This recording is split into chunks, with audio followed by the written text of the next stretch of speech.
I want to back up for a minute. We talked about photography really briefly, but I want to talk about go back to your childhood. You grew up in Chicago, which has this tremendously rich, as we know, jazz and blues heritage. How did that impact your love of music and the way that you think of yourself as being kind of in a culture of music?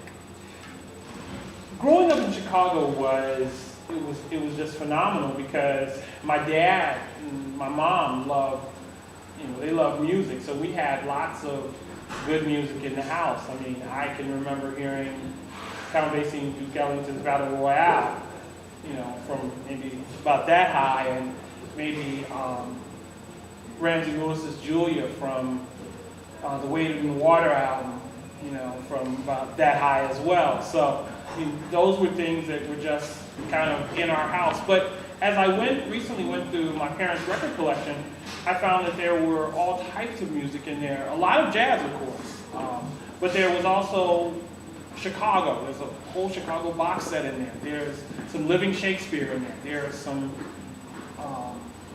Cat Stevens in there. So and Jefferson Airplane, along with all this wonderful, really wonderful jazz. And so that was a great deal. That had a great impact on me. When I was 18 years old, I went to the Chicago Jazz Festival for my first time, and I saw Ella Fitzgerald. And that was just a phenomenal experience to have as an 18-year-old. A couple years later, I saw Sarah Vaughan play one of the local jazz festivals as well. So it was just having those experiences. And growing up with jazz, you would think you automatically, okay, that's the music only stuff that I want to listen to. But there was lots of great R&B in that time as well. So that was influential as well. So you went out and explored the world, and then you come back and it's like, okay, jazz is it. And I love jazz as well as I love other music forms as well. So, but I've been influenced greatly just by Chicago and the Bay Area. Well, we'll come back to the Bay Area. Well, moving to the Bay Area, living here for 10 years now, I think that I honestly have to say that I didn't do as much in the jazz scene in Chicago as I did once I moved here. I went to a lot more concerts here and went to a lot more stuff here. So, that makes Chicago even more special to me. I went back to Chicago recently, and I got a chance to go to the Green Mill for the first time, which is one of the oldest, probably the oldest jazz club in Chicago. And just a remarkable place, and it was just so much fun just being there. They had a big swing band playing there that night. And just the beauty, just the place itself. I think the place was built maybe in the 30s, and it's got all this old wood and architecture. It's just something that you wouldn't see in anything that you see now. The Green Mill is actually where I was taken the first time that I went to Chicago and saw Kurt Elling in concert there. And during one of the breaks, I went up to him and started chatting with him. And it was just a fantastic kind of entree into Chicago jazz. It's a great space. So it is a great space. Right. Who are some of the artists who kind of stand out in your mind as your favorites? I know there's one in particular. We'll get to her. Okay. Shirley Horn, Patty Austin, Ahmad Jamal, Miles Davis, Andy Bay, Carmen Lundy,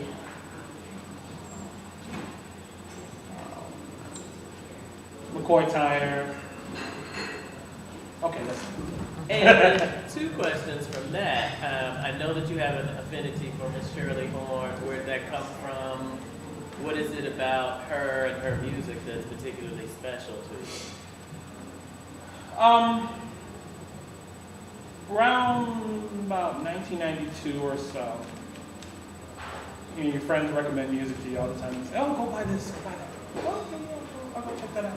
And I picked up the soundtrack from this movie called Glengarry Glen Ross that it's a great, it is an absolutely great soundtrack. It is. It's one that I still love to play now.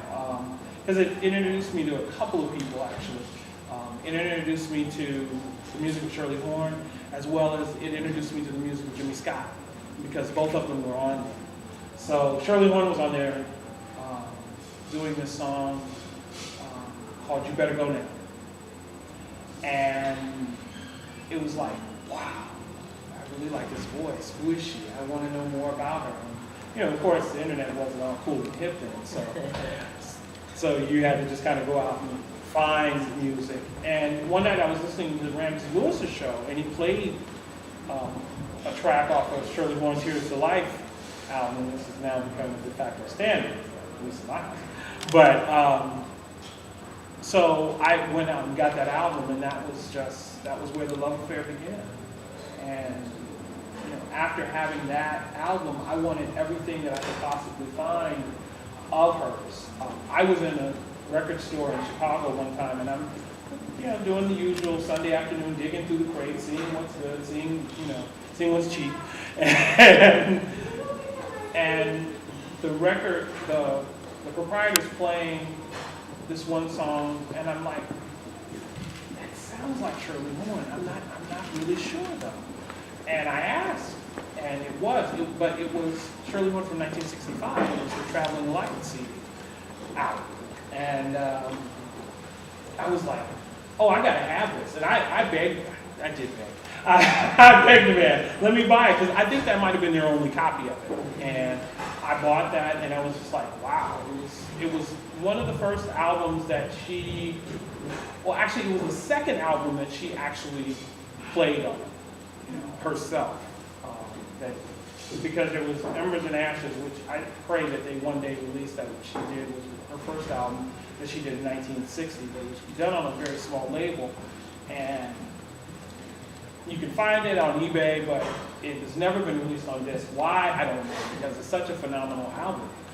And, but she did a couple albums after that in the 60s that Quincy Jones produced. But those two albums, Rose of Love and, I forgot what that one is offhand, but those two albums, she didn't play on. Quincy wanted to hear her as an instrument. And in later interviews, she really does not like those albums. And if you really listen to them carefully, some of the musicians play in such a way that she wouldn't have liked, because they're more so, some of the musicians on that album sound like they're more so concerned about focusing on their chops and their solos, as opposed to really backing the artist like they should be.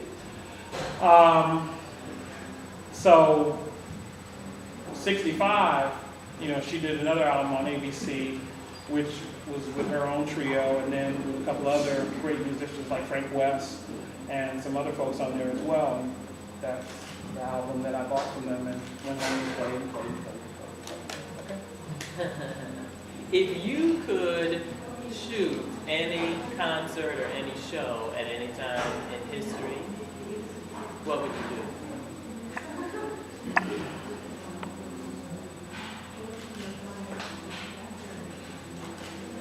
Duke Ellington and Billy Strayhorn.